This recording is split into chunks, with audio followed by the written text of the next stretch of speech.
बात करते हैं हम second part of chemical coordination and integration की, जिसमें नेक्स्ट टॉपिक हम उठाते हैं पीनियल ग्लैंड। तो पीनियल ग्लैंड से जो क्वेश्चंस आते हैं वो इस तरीके से आते हैं कि पीनियल ग्लैंड क्या होता है, उसकी लोकेशन क्या है, कहाँ प्रेजेंट होता है ब्रेन में, उससे क्या हार्मोन रिलीज़ होता है, इसका हार्मोन का फंक्शन क्या है, हार्मोन का नेचर कैसा है, ये बहुत इम्पॉर्टेंट है। हर एक ग्लैंड के हार्मोनल नेचर बहुत इम्पॉर्टेंट है, उसका फंक्शन इम्पॉर्टेंट है।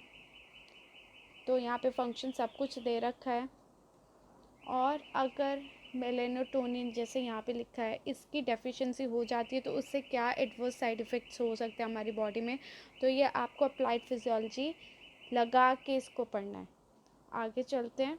Thyroid gland. थायराइड ग्लैंड से जो क्वेश्चंस आते हैं वो इस तरीके से आते हैं कि फर्स्ट ऑफ ऑल कि थायराइड ग्लैंड का स्ट्रक्चर क्या है, उसका फंक्शन, उसकी लोकेशन, ये सब, इन सब चीज़ों को आपको फोकस करना है। उसके बाद बात करते हैं, यहाँ पे सब कुछ दे रखा है ऑलरेडी, इस पार्ट में सब कुछ दे रखा है। अब बात करते हैं कि थायराइड ग्लैंड के पास क्या होता है। ठीक है, थायराइड ग्लैंड के पास क्या होता है, जहाँ से T3 T4 बनते हैं। तो थायराइड ग्लैंड के पास यहाँ पे देखो लिखा है, थायराइड ग्लैंड के पास फॉलिकल्स और स्ट्रोमल सेल्स होते हैं। तो यहाँ पे जो फॉलिकल्स और स्ट्रोमल सेल्स हैं ये क्या बना रहे हैं यहाँ पे T3 T4। तो यहाँ से क्वेश्चन पूछा जा सकता है कि थायराइड ग्लैंड में कौन सा ऐसा पोर्शन है जहाँ से T3 T4 बनता है, तो आपके सामने एक आंसर है। और यहाँ पे क्वेश्चन पूछा जा सकता है कि आयोडीन एसेंशियल क्यों है। अब बात करते हैं हॉर्मोन्स T3 T4। ठीक है, उसके यहाँ पे जो इम्पोर्टेंट बात आती है यहाँ पे है फीडबैक मैकेनिज़्म कैसे होता है इनका। फीडबैक मैकेनिज़्म, फीडबैक मैकेनिज़्म जो है हार्मोनल मैकेनिज़्म होता है, ये कैसे निकल रहे हैं, कहाँ से कैसे इन्फ्लुएंस हो रहा है हमारे पिट्यूटरी ग्लैंड से, जो ये रिलीज़ होते हैं जिसकी वजह से T3 T4 प्रोडक्शन हो रही है।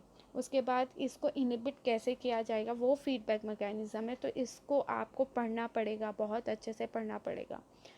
तो आगे चलते हैं। आगे चलते हैं कि आयोडीन इसमें बहुत इम्पोर्टेंट रोल प्ले क्यों करता है। और इसमें हाइपो एंड हाइपोथायराइडिज्म, ये दोनों टर्म्स अलग हैं, हाइपो एंड हाइपोथायराइडिज्म। तो हाइपो और हाइपोथायराइडिज्म क्या होता है ये आपको पढ़ना ज़रूरी है। और हाइपोथायराइडिज्म से गोइटर क्यों हो जाता है, हाइपोथायराइडिज्म से क्या होता है। और इसमें कुछ ऐसे टर्म्स हैं जो आपको अच्छे से पढ़ने हैं। क्रिटिनिज्म, क्रिटिनिज्म क्या होता है, क्रिटिनिज्म से क्या हो जाता है, ये पढ़ना ज़रूरी है। गोइटर हमने इसमें कवर कर ही लिया है। कुछ होते हैं अलग से टर्म्स जो मैं यहाँ पे लिख रही हूँ, उसको भी पढ़ना है, बहुत ज़रूरी है वो। एक होता है मैक्सिडीमा, MYXEDEMA, मैक्सिडीमा। एक होता है ग्रेव्स डिजीज़, ये दोनों भी आप फोकस करिएगा, ये बहुत इम्पॉर्टेंट है, इसको अच्छे से पढ़िएगा। ग्रेव्स डिजीज़, ये माइक्सीडीमा एंड ग्रेव्स डिजीज़, ये भी थायराइड रिलेटेड डिसऑर्डर्स हैं, इसको भी फोकस करने की ज़रूरत है। तो इसमें हमें ये भी फोकस करना है कि T3 T4 के फंक्शंस क्या है हमारी बॉडी में, वो अच्छे से पढ़िएगा। तो यहाँ पे पूरा दे रखा है, इतना इतना एरिया सब कुछ कवर है। आगे चलते हैं। यहाँ पे ये पूरा फंक्शंस आ गए इसके, ये हमें आपको इसी में से ही पढ़ लीजिएगा फंक्शंस। यहाँ पे जो फंक्शंस लिखे बहुत ही इनफ फंक्शंस हैं, बहुत ही अच्छे से दे रखा है। आगे चलते हैं पैराथायरॉइड ग्लैंड पे।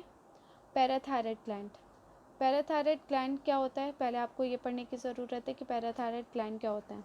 पैराथायरॉइड ग्लैंड स्ट्रक्चर क्या होता है, कहाँ प्रेजेंट होता है, इनकी लोकेशन क्या है, सब अच्छे से पढ़ लीजिएगा, ये बहुत इम्पॉर्टेंट है। सब कुछ यहाँ पे जो है स्ट्रक्चर, फंक्शन, लोकेशन, इतना पार्ट जो होता है बहुत इम्पॉर्टेंट होता है।